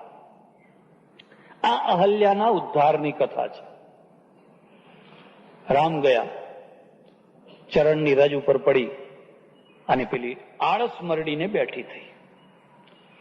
પછી કઈ સ્તુતિ કરી છે, કઈ સ્તુતિ કરી છે, કઈ સ્તુતિ કરી છે. હું નારી અપાવન, હે પ્રભુ, હું સ્ત્રીની જાતિ, શરીરથી અપવિત્ર, અને મારી આ બધી ભૂલ થઈ ગઈ, મારી આ સ્થિતિ થઈ, તમે મળ્યા, મને નવું જીવન મળ્યું. રામે ગૌતમ ઋષિને બોલાવ્યા. ગાંડા જેવા ફર્યા કરે, નથી માથું ઓળતા, નથી નાતા બરાબર, નથી ધોતા, નથી હરખા કપડા પહેરતા. જે એક નિર્વેદ થયો છે એ નિર્વેદના કારણે આખું જીવનનું માળખું હચમચી ગયું છે. એ ગૌતમ ઋષિને બોલાવ્યો. ગૌતમ ઋષિને બોલાવીને કહ્યું, આ તમારી અહલ્યા જુઓ, નવું જીવન પ્રાપ્ત કર્યું. હું તમને એમ પ્રશ્ન પૂછું કે જે ભૂલ એના જીવનમાં થઈ એવી ભૂલ તમારા જીવનમાં થાય કે ના થાય? આ ઋષિ છે. ઋષિએ કહ્યું, મારા જીવનમાં પણ એવી ભૂલ થાય. કારણ કે કામ, વાસના એક એવી પ્રબળ અગ્નિ છે કે ક્યારે કોનામાં અંદર ભડકો થશે અને કયો જીવ એ ભડકામાં બળી જશે કંઈ કહેવાય નહીં. ગૌતમ સ્વીકાર કરે છે કે મારાથી પણ એવી ભૂલ થાય. તો ગૌતમ, હું તમને પૂછું કે જો તમે આવી ભૂલ કરી હોત તો અહલ્યા શું કરો? તમને શિલા બનાવી દોત? તમને પથ્થર બનાવી દોત? ગૌતમ તો બહુ સમર્થ ઋષિ છે. ગૌતમ કહે છે, ના, ઉલટાની એ વધારે ડબલ પ્રેમ કરો. ઉલટાનો ડબલ પ્રેમ કરો. સ્ત્રીની આ એક ખાસિયત છે. એને જો સારો પતિ મળ્યો હોય ને તો એ સિંગલ પ્રેમ કરે. પણ જો દારૂડિયો હોય, જરા એવો લફંગો હોય, ઘરે ના આવતો હોય, આમ હોય તેમ હોય, તો ડબલ પ્રેમ કરે કે શું કરું તો એ હરખી રીતે પાછો આવતો થાય. તો વધારે ડબલ પ્રેમ કરે. તો તમે પથ્થર બનાવી દેનારા તમે મોટા કે આ ડબલ પ્રેમ કરનારી મોટી? બહુ સુંદર વાત સમજવાની છે. ગૌતમે સ્વીકાર કર્યો કે ખરેખર આ સ્ત્રી મોટી કહેવાય કે એના બગડેલા પતિ ઉપર પણ ઘૃણા નથી કરતી, તિરસ્કાર નથી કરતી, ઉલટાનો વધારે પ્રેમ કરે છે અને એને સુધારવાનો પ્રયત્ન કરે છે. તો ગૌતમ, તમે આનો સ્વીકાર કરો. એ જૂની વાત ભૂલી જાઓ, જે થયું એ થયું ને તમે આનો સ્વીકાર કરો. તમે રામાયણ વાંચજો. ગૌતમે સ્વીકાર કર્યો. ગે પતિ લોક આનંદ ભરી. તુલસીદાસ કહે છે, ગૌતમે એનો ખૂબ પ્રેમથી સ્વીકાર કર્યો અને કૌશલ્યાને પાછો પોતાનો પતિલોક મળ્યો. જે લોક ખોવાઈ ગયો હતો એ પતિનો લોક એને ફરીથી પ્રાપ્ત થયો. શબ્દ ઉપર સમજવાનો. પતિ પાછો મળ્યો એવો નહીં. ઘણીવાર પતિ પાછો મળે તો પતિ લોક ના મળે. પત્ની પાછી મળે પણ પત્ની લોક ના મળે. લોકનો અર્થ થાય છે અંદરની કોણી લાગણીઓ. હકીકત બધાના દબાણથી કે આ લઈ જાઓ તો પેલો લઈ જાય, પણ લાગણીઓ ના બદલાય. પછી દાસીની માફક અણગમતી ગમે તેમ રહીને ટીચાતી ટીપાતી રે, ખાય પીવે પડી રહે એટલું જ. આને કહે છે પતિલોક આનંદ ભરી. અને પાછો પતિનો લોક મળ્યો, જેવો હતો એવો લેવો. સમાજે શું કર્યું? તો સમાજે એને 5 પતિવ્રતા સ્ત્રીઓમાં એને સ્થાન આપ્યું.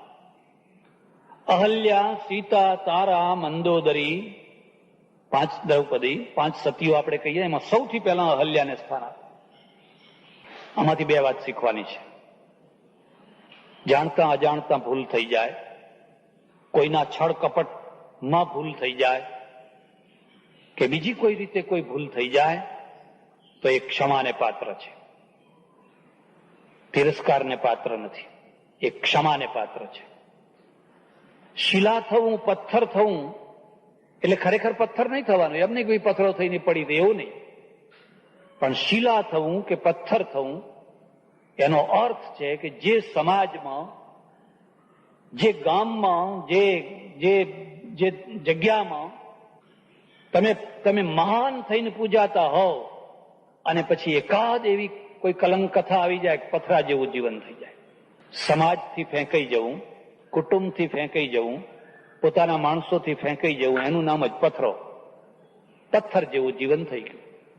હવે પથરા જેવું જીવન એને ફરી પાછું ફૂલ જેવું બનાવે, એનું નામ રામ. એટલે રામ માટે શબ્દ વપરાયો, પતિત પાવન સીતારામ. પતિત પાવન સીતારામ. ગાંધીજીને કોઈએ પૂછ્યું, તમે રામનું ભજન કેમ કરો છો? રઘુપતિ રાઘવ રાજા રામ, એમ રામનું ભજન કેમ કરો છો? એમણે કહ્યું, જો મારા માટે તો એક જ પરમાત્મા, એક રામ છે, પણ આમાં છે ને એ પતિત પાવન છે. એ અહલ્યાથી ઘૃણા ના કરી, આખી દુનિયા ઘૃણા કરતી હતી કે આ મુઈ રાણ જુઓ ને, આ મળી આ રાણ. એક બીજી વાત પણ આપ યાદ રાખજો, સ્ત્રીથી સૌથી વધારે ઘૃણા સ્ત્રીઓ કરે.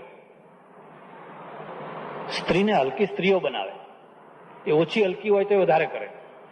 સ્ત્રીનો દુશ્મન સ્ત્રી, વાતનું વતંગડ સ્ત્રીઓ કરે, અને અફવાઓ ફેલાવે તોય અલીબેન તે સાંભળ્યું કે, અલીબેન તે સાંભળ્યું કે, અલીબેન તે સાંભળ્યું કે, એ પછી વાતનું વતંગડ કરી નાખે. એક મહારાજ હતા, મહાદેવમાં બેઠા બેઠા ભજન કરે, ગ્રંથ વાંચ્યા કરે. એ ગ્રંથમાં આવ્યું, કોઈ દિવસ કદી પણ બહુ અત્યંત ખાનગી મહત્વની વાત હોય એ પોતાની પત્નીને પણ કરવી નહીં. આ તમારી વાત નથી. એટલે એને એમ થયું કે હવે આટલું બધું કેમ લખ્યું હશે, લાવ જરા અનુભવ કરવા દે મને, શું થાય છે જોવું તો ખરો. એટલે ઘેર ગયા, પેલા ગોરાણી હતા, એ ગોરાણીને બોલાવીને કે જો એક વાત છે પણ કહેવા જેવી નથી. હવે કહેવા જેવી નથી અને એક વાત છે તો હવે રહેવાતું હશે ખરું? મને નહીં કહો, મને નહીં કહો, મને નહીં કહો. તારા પેટમાં ટકશે નહીં, તું રહેવા દે, તારા પેટમાં વાત ટકશે નહીં. અને જેના પેટમાં વાત ન ટકે ને એ બહુ મોટા ભયંકર કાંડો ઉભા કરી નાખે. ભાઈ તો પાછળ પડી, ના મને તો કહેવી જ પડશે, મને તો કહેવી જ પડશે, મને તો કહેવી જ પડશે. તો કે જો હું વાત કરું તને, પણ એક શરતે કરું કે તારે કોઈને આ બીજા કોઈને આ વાત કહેવી કે નહીં કહું, તમારા સોગંદને, ફલાણા સોગંદને, ફલાણા સોગંદ. કે આજે એવું થયું કે હું જયારે મહાદેવમાં બેઠો બેઠો ઓમ નમઃ શિવાય, ઓમ નમઃ શિવાય, ઓમ નમઃ શિવાય એવો મંત્ર જપતો હતો, તો આ તરફથી એક કાગડો દોડતો દોડતો આવ્યો ને મારા કાનમાં બેઠો ને બીજા કાનમાંથી નીકળી. ખબરદાર જો કોઈને વાત કરી તો કે નહીં કરું. પછી મહારાજ તો કામમાં લાગી ગયા. અડધો કલાક થયો, કલાક થયો, 1.5 કલાક થયો, અને આનાથી રહેવાય? આગી પછી આ 2 કલાક થયા, રહેવાય નહીં. એટલામાં પેલી પડોશણ આવી. પડોશણ આવી એટલે કે કેમ કેમ કેમ કેમ કે જો એક વાત કહું તને, પણ કહેવાય એવી નથી, પણ ના કે મને તો કહેવી જ પડશે, પણ જો બીજા કોઈને કહીશ નહીં હો, મારી પાસે સોગંદ ખાધા, બધું કર્યું તે કર્યું. મેં કહ્યું કે અમારા ઘરવાળા છે ને તે આજ મહાદેવમાં બેઠા હતા ને તે 5 કાગડા બેઠા ને 5 નીકળી ગયા એમ. હા જોજો, પણ કોઈને કહેતી નહીં હો. વાત ઉડાડવી હોય તો કોઈને કહેતી નહીં, આટલું કહેવાનું એટલે વાત ઉડી. તમે સાંજ પડતા પડતા પડતા તો ગામના મુખી છે ને એ પેલા મહારાજ પાસે આવ્યા કે ભાઈ તમને મહારાજ આખા ગામમાં તમારી જ વાત થઈ રહી છે, મારી વાત કે શું થઈ રહી છે? નાના કે આખા ગામમાં એક જ વાત થઈ રહી છે કે મહારાજના કાનમાં 1000 કાગડા પેઠા અને 1000 કાગડા. તમને કોને કહ્યું? કે ના, આખા ગામમાં વાત થઈ રહી છે. અને એને ખ્યાલ આવ્યો કે આ એક કાગડામાંથી 1000 કાગડા.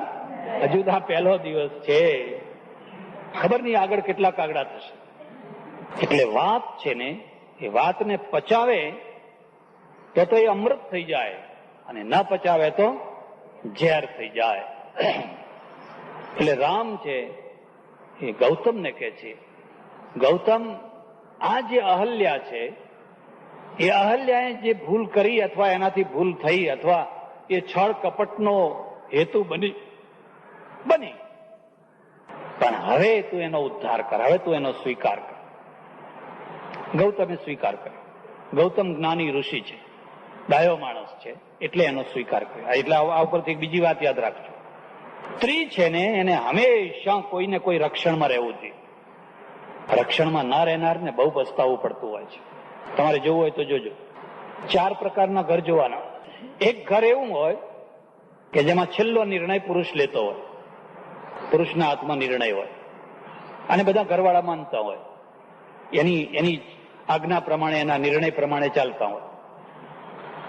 એક ઘર એવું હોય કે પુરુષ નિર્ણય લેતા પહેલા ઘરવાળીને પૂછે કે આપણે આમ કરશું, આપણે આમ કરશું, આમ કર્યું હોય તો 2 સંમત થાય, અને 2 સંમત થયા પછી નિર્ણય લે. આ બીજું ઘર જોજો. એક ઘર એવું હોય કે ઘરમાં પુરુષો હોય પણ પુરુષોનું ચાલતું જ ન હોય, બહેનોનું જ ચાલતું હોય. બહેનો જ નિર્ણય લેતી હોય. તમે એ ઘર જોજો કેવું ચાલતું હોય છે. સવારે જુદું, બપોરે જુદું, હાજે નિર્ણય બદલાયા જ કરે. ફંડ ફાળો થતો હોય અને બધાએ કંઈક મારા 1000, 5000, 10,000, 11,000 ફલાણા. કાકા તમે કંઈક બોલો ને કે ઉભા રહો, ઘેર પૂછીને આવું છું. ખરેખર બિચારો જાય ઘેર પૂછવા અને પૂછીને આવે અને નિર્ણય જાહેર કરે, પણ હવાર થતા થતા બદલાઈ જાય નિર્ણય, વળી પાછું બદલાઈ. અને એક ઘર એવું હોય કે જેમાં કોઈ પુરુષ ન હોય, માત્ર એકલી સ્ત્રી જ હોય અને એ જ પોતાના નિર્ણયે જીવન જીવતી હોય, ચાલતી હોય. તમે આ ચારેય ઘરોની તુલના કરી જોજો, તમને ખ્યાલ આવી જશે. એટલે ઘરના રક્ષણ માટે, પોતાના રક્ષણ માટે પણ આ જરૂરી છે. ગૌતમનું રક્ષણ છે. ગૌતમ તો સમર્થ ઋષિ છે. અહલ્યા પણ સુશીલ પત્ની છે. પણ તમે સારા છો, તમે ભલા છો એટલા માત્રથી કઈ સુરક્ષિત જીવન નથી થતું. ખોટા લોકોથી દુનિયા ભરેલી છે, ભૂંડા લોકોથી દુનિયા ભરેલી છે. અને ભૂંડા લોકો ક્યારે, કયા ટાઈમે કયો ભૂંડો ભાગ ભજવશે એ કઈ કહી શકાય? એમના એક દિવસનો ભૂંડો ભાગ તમારા આખા જીવનને ભૂંડું બનાવી નાખશે. એનો તો એક દિવસનો ભાગ ભજવી લીધો, આ એક દિવસમાં તમારું આખું જીવન છે ને એ ધૂળ ધાણી કરી નાખશે. એટલે રામાયણમાં મર્યાદા મૂકી છે. ગે પતિ લોક આનંદ ભરી. કૌશલ્ય, અરે અહલ્યાને બહુ આનંદ થયો, મને મારા પતિ મળ્યા, પતિ મળ્યા, પતિ મળ્યા, પતિ મળ્યા. આ બીજી વાત છે. એટલે એમાંથી જીવનમાં એક વાત સમજવાની, પતિ પત્ની હોય, બંને સારા હોય, બંને ભલા હોય, બંને સાચા હોય, પણ જાણતા અજાણતા નાની કોઈ ભૂલ થઈ ગઈ હોય તો એ નાની ભૂલને માફ કરીને ફરી પાછો પોતાનો લોક છે, પોતાનું જીવન છે એ શરૂ કરવું. એકના બરબાદીમાં બીજાની બરબાદી નહીં કરવાની, ઉદારતા રાખવાની. આ રામાયણમાંથી શીખવાનું. રામ, ચાલો આપણે આગળ ચાલીએ. આજે એક બહુ સારું કામ થયું, કોઈનું ઘર આપણે વસાવ્યું. વર્ષોથી ઉજ્જડ થયેલો આશ્રમ અને આશ્રમમાં રહેનારનું ઉજ્જડ થયેલું ઘર આજે નવું વસી ગયું. આજે આ ઘરમાં કંસાર થશે, લાપસી થશે, કોળીએ કોળીએ એકબીજાને ખવડાવશે અને આનંદ આનંદ થઈ જશે. તમે આજે એક બહુ સારું કામ કર્યું. પણ ચાલો હવે એક આથી વધારે સારું કામ કરવા આગળ જવાનું છે. વિશ્વામિત્ર, રામ અને લક્ષ્મણ જનકપુરી પહોંચી ગયા. તમે કોઈ વાર યાત્રા કરવા જાઓ તો એક જનકપુરી છે, બિહાર અને નેપાળની સરહદ ઉપર, જ્યાં જનક રાજા રાજ કરતા હતા. એને મિથિલા કહેવાય છે, મિથિલા નગરી કહેવાય છે. અને મિથિલા નગરીમાં આ જનક રાજા છે એ રાજ કરે. હવે એમને એક દીકરી સીતા, અને સીતા જુવાન થઈ, પરણાવવાની ચિંતા. તો પહેલાના સમયમાં એક ખાસ રિવાજ હતો સ્વયંવરનો. સ્વયંવર, કન્યા પોતે સ્વયંવર કરે અને નિશ્ચિત શરતો વાળો મૂર્તિઓ મળે તો એને વરમાળા પહેરાવે. આ બીજી વાતને સમજવા જેવી છે. કન્યા સ્વયંવર કરે પણ મૂર્તિયાઓ ભેગા થઈને સ્વયંવર કરે. હેડો કે આપણે એક મૂર્તિઓ એવો હોય કે ભાઈ આપણે 200-400 કન્યાઓ ભેગી કરો અને પછી હાથમાં માળા લઈને આમ નીકળ્યો હોય ને ફરતા ફરતા કોઈને વરમાળા પહેરાવે, એવી કોઈ કથા તમે સાંભળી? આના પાછળનો હેતુ સમજવા જેવો છે. કન્યા છે એ પહેલી વરમાળા આરોપે, એને સમર્પણ કર્યું. એ વરમાળા નથી, એ સમર્પણ છે. હવે હું તમને સમર્પિત, લો મારો હાથ તમારા હાથમાં.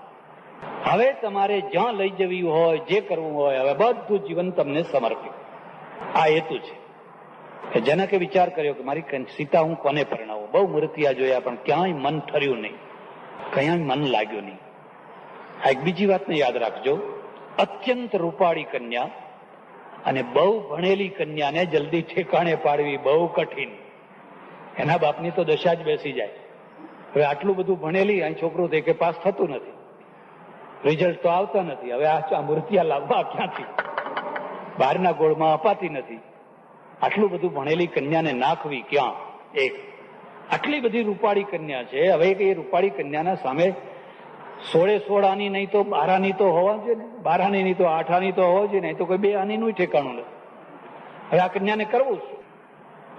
અને એક ત્રીજી વાત છે, બહુ લાડમાં ઉછરેલી કન્યા છે ને, એ દુઃખી થતી હોય છે. લાડ પછી તરત જ ત્યાં હુકમની દુનિયા આવતી હોય છે. અહીંયા લાડની દુનિયા હતી ને ત્યાં થઈ ગઈ હુકમની દુનિયા. આમ કરો, આમ કરો.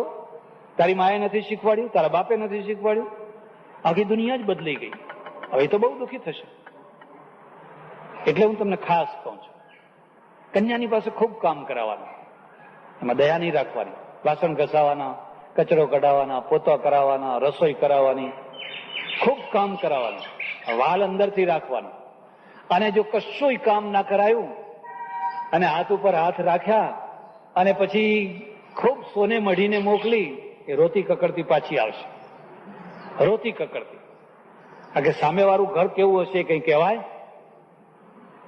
આવી એક કન્યા, અને એ કન્યા એક બહુ સુખી ઘરમાં આપેલી.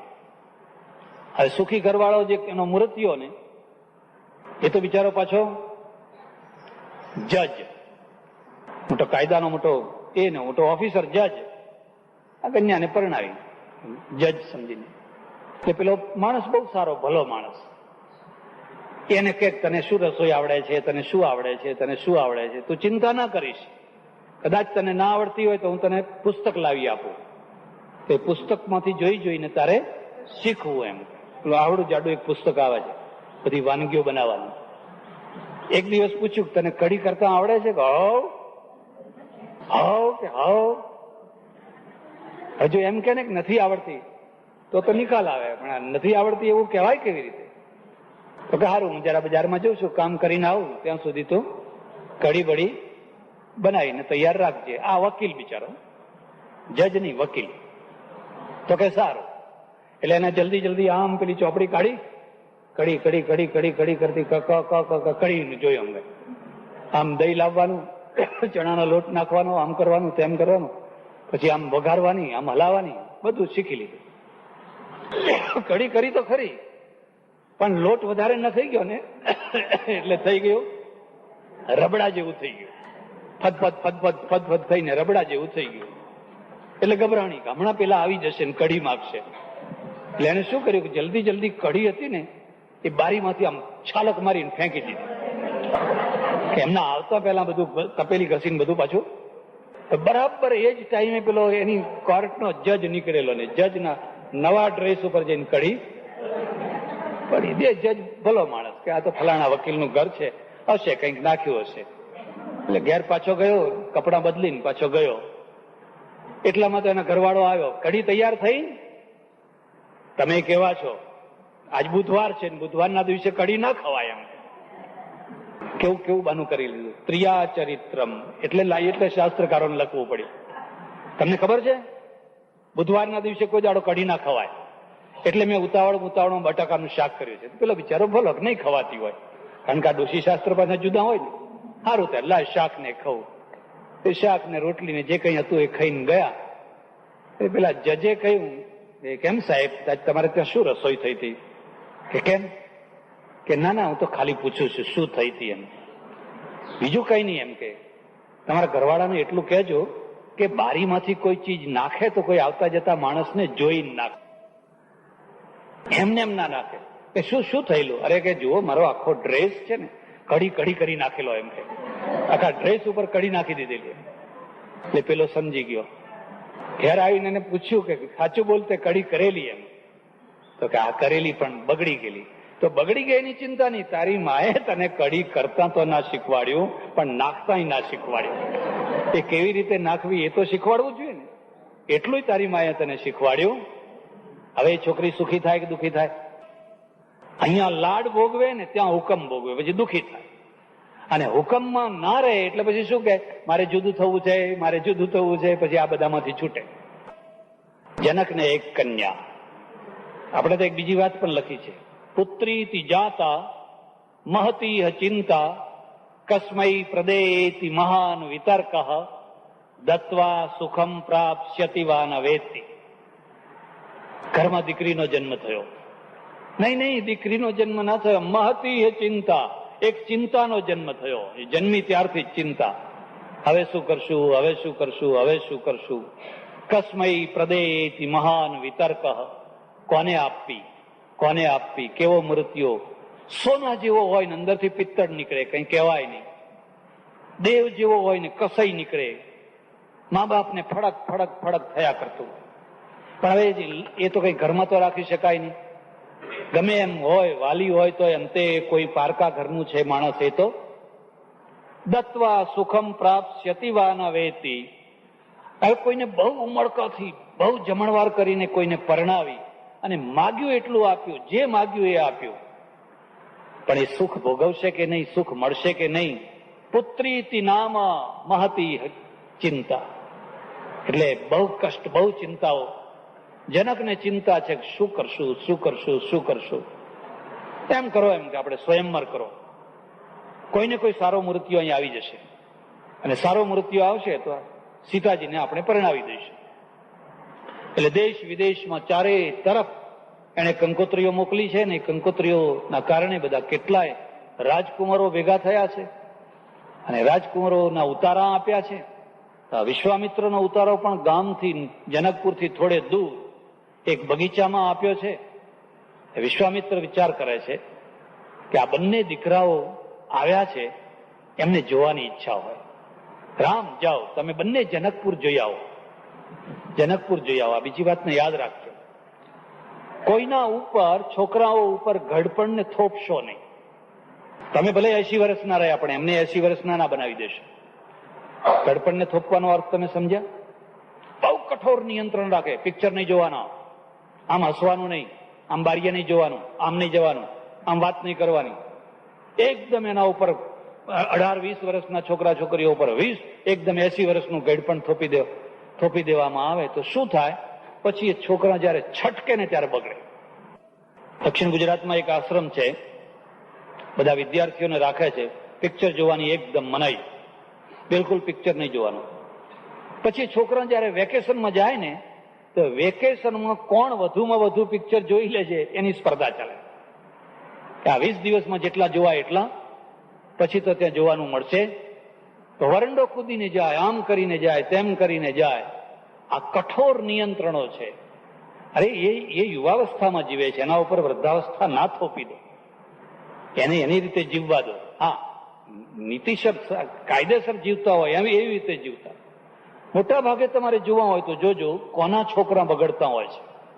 જેના ઘરમાં બહુ કઠોર નિયંત્રણો હોય છે, એના, જેને ઘર બહાર પગ મૂકવા દેવામાં નથી આવતા, જેને કોઈની સાથે વાત કરવા દેવામાં નથી આવતી, જેના ઉપર હંમેશા શંકાની નજરે જોવા, એ કોણ હતું, એ કેમ હસતું હતું, એ કોણ આવ્યું હતું, આમ સતત જેના ઉપર શંકાની નજરે જોવાતું, એવા છોકરા બગડી જતા હોય છે.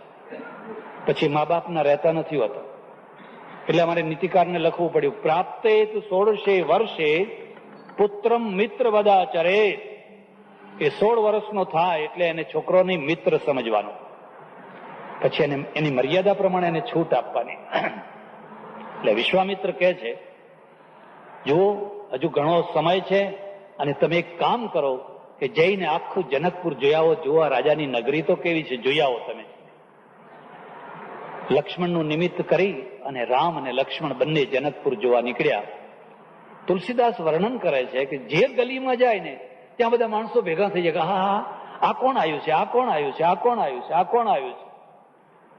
એટલા રૂપાળા, એટલા દેખાવડા, એટલા સુશીલ, એટલા ગંભીર, લોકોના મન હરી લે. એક બીજી વાત પણ યાદ રાખજો, તમારા શરીરના ત્રણ ઐશ્વર્ય છે. ઐશ્વર્ય, શરીરના ઐશ્વર્ય. સૌથી પહેલામાં પહેલું તમારું સૌંદર્ય છે ને એ શરીરનું ઐશ્વર્ય છે. તમે રૂપાળા છો એટલે તો લોકોમાં તમારા માટે જગ્યા થાય છે. તમને પરણવામાં કોઈ મુશ્કેલી નહીં પડે. પણ કદરૂપું માણસ છે, હવે એ બધું છે, પણ એને બહુ મુશ્કેલી પડશે. જ્યાં જઈને ઉભું રહે તો લોકો કે નહીં, જાઓ જાઓ જાઓ જાઓ, કોણ છો કોણ છો કોણ છો. અને પેલું વગર ઓળખાણી, આવો આવો આવો, પાણી પીવું છે, જમીન જજો, પાણી પીવું. એટલે પણ કેમ આટલું બધું ભાવ ક્યાંથી થઈ ગયો? આ ઐશ્વર્ય છે, સૌંદર્ય એ ઐશ્વર્ય છે. એમાં તમારી પર્સનાલિટી છે, અને પર્સનાલિટીના કારણે તમે તમારું સ્થાન ઊભું કરી શકો છો. એક ઐશ્વર્ય. શરીરનું બીજું ઐશ્વર્ય છે ને આરોગ્ય છે. તમારું શરીર છે ને એ સ્વસ્થ છે, નિરોગી છે, નખમાં એ રોગ નથી. અને તુલસીદાસજી લખ્યું છે કે શરીરનું તેજ શરીરની શુદ્ધિ એ નિરોગીતા છે. પાવડરથી તેજ ના આવે. જેનું આરોગ્ય સારું હોય ને, કશું ના ચોપડે તોય ચહેરો ચમકતો હોય, આપોઆપ તેજ. અને પેલાના આરોગ્ય ના હોય, આરોગ્ય બગડેલું હોય ને પછી બધું ચોપડ્યા કરો, એમાં કશું એ ચોપડો એટલું જ બાકી.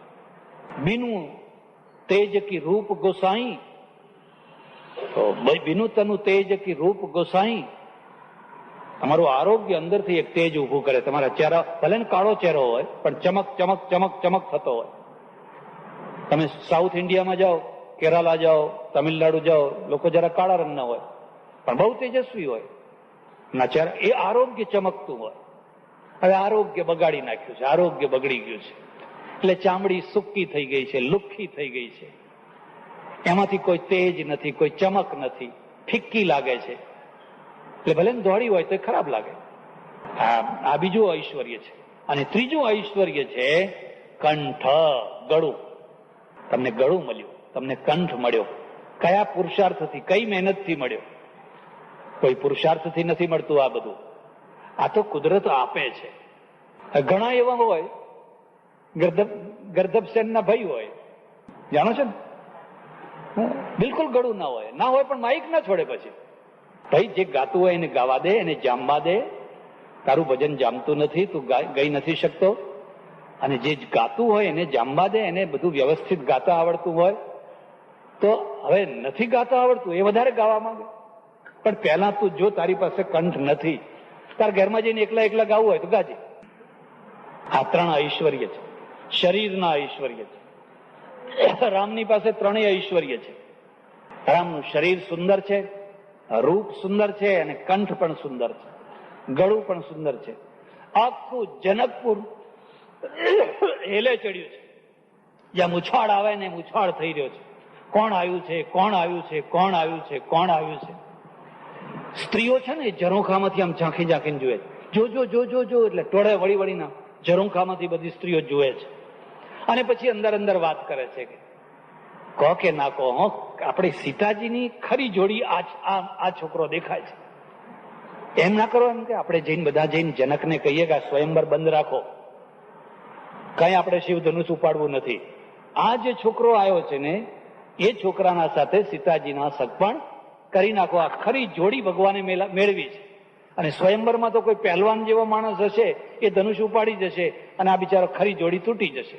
માટે આપણે બધા ભેગા થાઓ અને ભેગા થઈને જનકને ભલામણ કરો કે ખરો છોકરો તો આ આવ્યો છે, માટે એની સાથે તમે સીતાજીના લગ્ન કરી નાખો.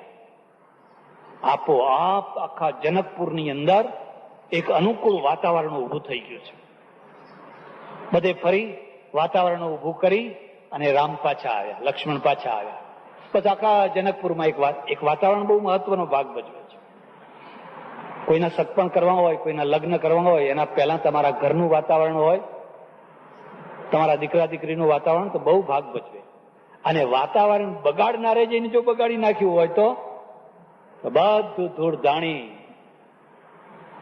હવા બગાડનારા હોય ને હવા સુધારનારા હોય. અને જે કોઈની દીકરીની હવા બગાડનારા હોય ને એ 7 જન્મ સુધી એના પાપ ભોગવે.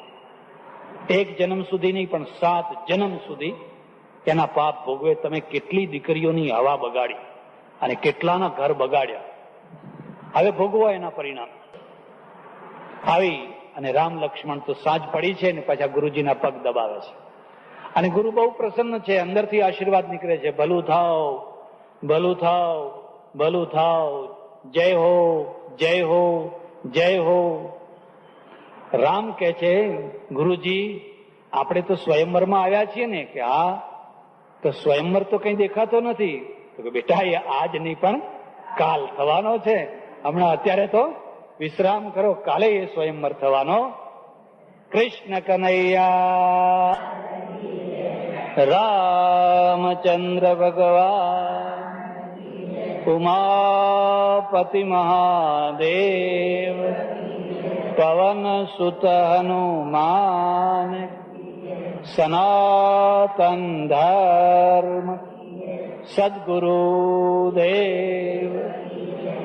વૈદ્યનાથ મહાદેવ નમઃ પાર્વતી પતે હર હર મહાદેવ હર. શ્રી રામ જય રામ જય જય રામ.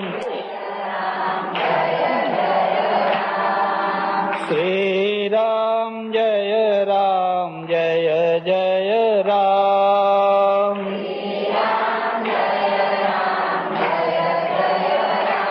રામ શ્રી રામ જય રામ જય જય રામ.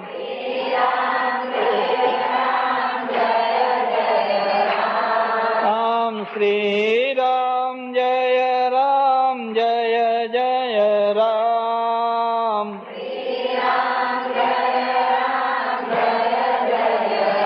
રામ શ્રી રામ જય રામ જય જય રામ.